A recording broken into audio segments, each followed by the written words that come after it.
Greetings everyone, this is Connor from DagoraTV, and in this video I'm talking about how a Bethesda Game of Thrones game would work.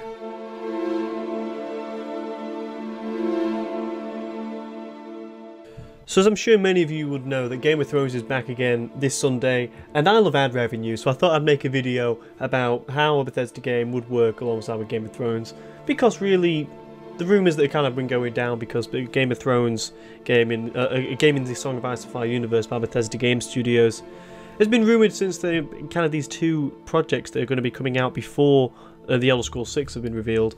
One of them is kind of expected to be a Game of Thrones game because they're back in the time before Skyrim came out, around 2011, 2010 time. Bethesda Game Studios were approached to doing a Song of Ice and Fire video game, which was turned down because they were doing Skyrim at the time. They had really no interest in doing it. There's talks that maybe that could come back up again. There's leaks coming out saying that there's going to be a Game of Thrones game, and it could come back up again because, you know, it's a huge franchise. It's one of the biggest TV shows in the world right now. When there was inquired about it before, it was before the shows was happening, so it could very well happen. And you know, as a kind of an open world RPG medieval developer, it would kind of it would maybe, you know, it's a sensible business decision because they're getting still a shit ton of money. So Bethesda and Game of Thrones in video game form would equal a lot of money. So we'll have to see if that's going to be the case anyway. But I thought I'd make a video about what the game would entail, because I've made a video about the rumours as a whole a while ago. It was like, Bethesda making a Game of Thrones game? So that'll be a card in this video if you want to go and check that out. But let's go into really what it could be like. So I think the first thing for most people would say is that we don't really want it to be around the time of when the show is taking place, or any of the kind of well-registered books or lore of the game are taking place. So like the, you know, Robert's Rebellion and stuff like that, or, you know, the Dunk and Egg era. You know, we don't want it. We want it to be kind of away from that point, because it's just too easy to fuck up in a video game format if you're going to do a game around this time. And the way that they could get around it, I suppose, let's say if there was going to do it at the same time as the show, is maybe do one north of the wall around, you know, the Season 1, Season 2 period of time. So, you know, you've got a big open map north of the wall, big frozen landscape. That's something that's kind of unexplored. You know, we don't really know a huge amount about what's going on north of the wall really in the show. We just know it's kind of a vast open area. They've got a lot of different medieval fantastical beasts up there. You know, we've got giants and stuff like that. We've got, you know, kind of direwolves, which you know, we know from the show as well, and a lot of stuff up there which, you know, could be like boss battle related and things like that. And, you know, they've got a lot more freedom to kind of go around and to do as well when it comes around to killing anyone in the world and stuff like that, because it's a big motto of Bethesda Game Studios' games, which is play the way you want to play, which is something, you know, in Skyrim and Fallout 4 or Elder Scrolls and Fallout. There, you know, when we get into the game, we can kind of do what we want. We can go around, we can kill whoever. There's obviously protected NPCs. But having it north of the wall is kind of a culture that kind of appropriates that. You know, it suits that. You know, being able to go around and kill anyone, because, you know, there'll be people that chase you down, but there's not really a law there. It's kind of it's a wild area. It's what they call the wildlings, obviously. So being up there and doing all this different stuff it makes more sense. Whereas, say for instance, if we're going to say take place in the same time of the show, and you're walking around King's Landing, killing about 10-20 people as you're walking past, they're not just going to lob you in jail and where you've got to break out. You know, you're going to be executed, and, you know, it's going to be a bit of a dull game if you know, you're not going to be able to kill people, and it's not going to feel like a Bethesda game. They could set it way, way, way into the past, you know, before, say, when it was just the Seven Kingdoms, before Aegon the Conqueror came over, and, you know, they could have a bit more liberty with the lore then, because, you know, they could maybe say it's not canon or something like that, and it's just in the world. Or they could go even further back than that and just have, you know, have it be kind of a barbaric landscape and there's not really a lore, and have it the Bethesda style way. But it's going to be a tough place to get to, because if it wouldn't feel right, you know, being able to killing everyone and going unpunished and stuff like that, and having so many liberties with what you do as a character. This game series is the Bethesda games are famous for, and then not seeing the punishments for that. So it's going to be hard done by to actually set the game on Westeros. So maybe they have to go north of the wall, or maybe they have to go, you know, to the Dothraki Sea or something like that. That might be a thing they have to do, but it just wouldn't kind of feel like what you'd hope for. I think, you know, what people would hope for when, you know, you hope you think of a Game of Thrones game, is on Westeros and maybe Essos as well. You know, being able to see the locations that we love in the show, you know, being able to go around the north and see Winterfell, being able to, you know, go to these places like the Eyrie, which are kind of unexplored, but we kind of know a little bit about, and, you know, go around the Fingers and stuff like that, and obviously seeing major cities like King's Landing and, you know, Highgarden as well, that we haven't seen, but seeing what they would look like in the game. That's something that people would want to see. So going north of the Wall, you know, you'd see obviously the Wall itself, and maybe places like Hardhome and Craster's Keep and stuff, but the Fist of the First Men. But other than that, we're not getting a lot of stuff that we really know about. It's kind of an unexplored area, and it wouldn't really feel like what we'd hope it to be, is what some people would say. So obviously there's going to be people that really would be really excited about that and getting new stories and new bits of lore and stuff like that from up there. But it's kind of a hard game to fulfill, and for a couple of reasons as well. Like, another one is because Game of Thrones and A Song of Ice and Fire as a franchise is very politically driven. It's a very medieval political based show, which is kind of how it thrives, I think. It's such a popular show because of that's what got me into it anyway.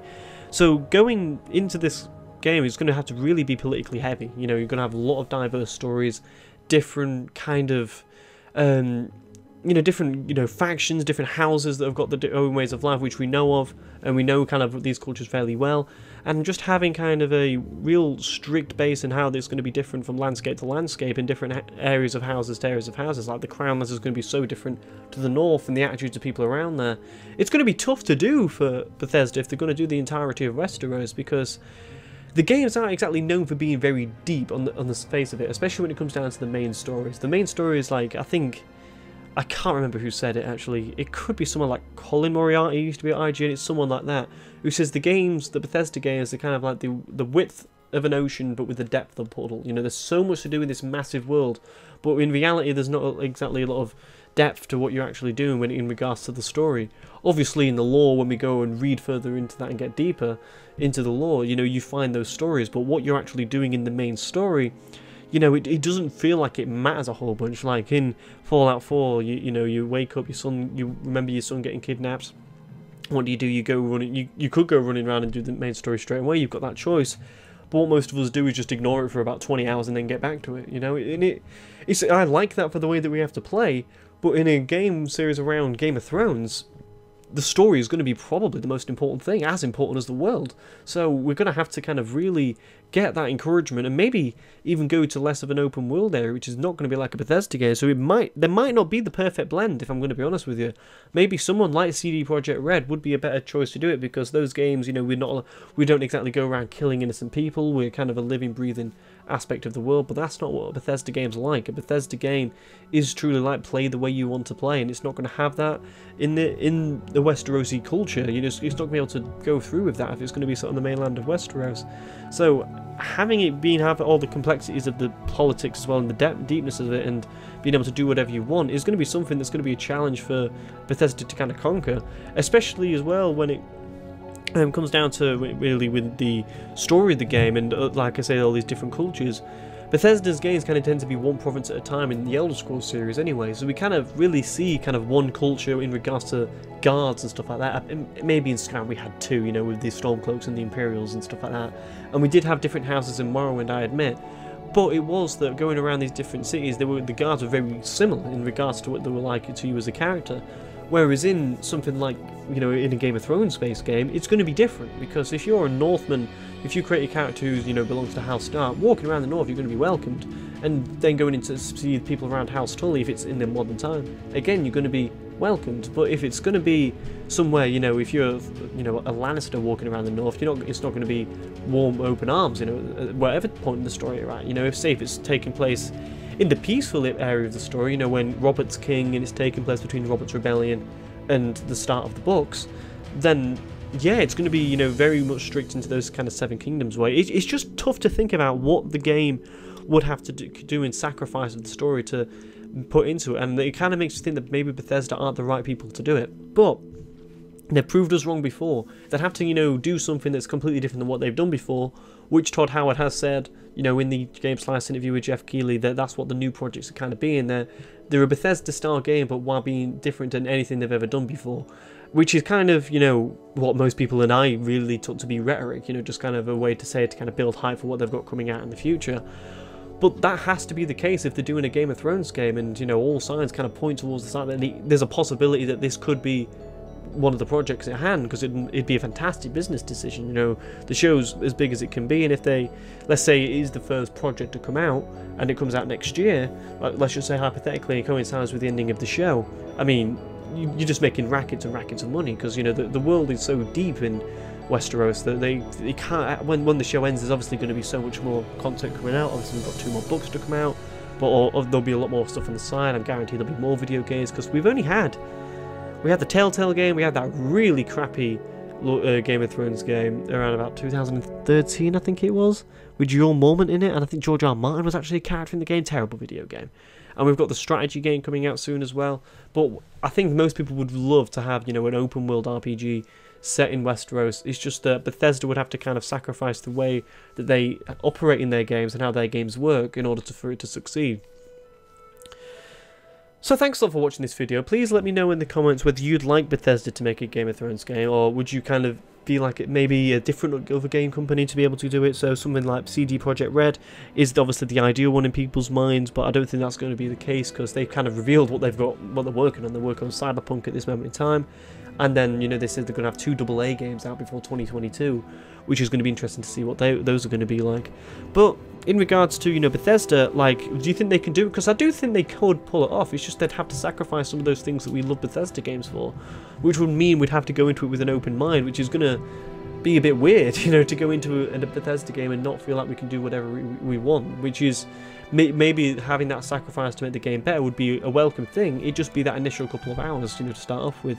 It feels strange. But let me know in the comments what you think about this whole prospect of a Bethesda open world Game of Thrones game. And what do you think about an open world Game of Thrones game coming in the future? Do you think it's a good idea? When would you like it to be set? If I had any choice, it would be literally 1,000 years in the past, you know, when it was like, so let's say just after Bran the Builder, when the walls got built, and it's a completely new set of characters, because they are stepping into, you know, an already built world, which is something kind of what they did in the Fallout franchise, and they did very well with. But it is just, you know, if you make any errors with the lore, people are going to hound you down with this more than probably any other franchise going at the minute. Maybe except Lord of the Rings, but there's so many people in Game of Thrones that any time someone makes a minor error, it just gets hounded upon, gets completely blasted out of the water. So, you know, they'd have to be very, very careful with that and get some really good lore guys to tick off everything as you go in the game.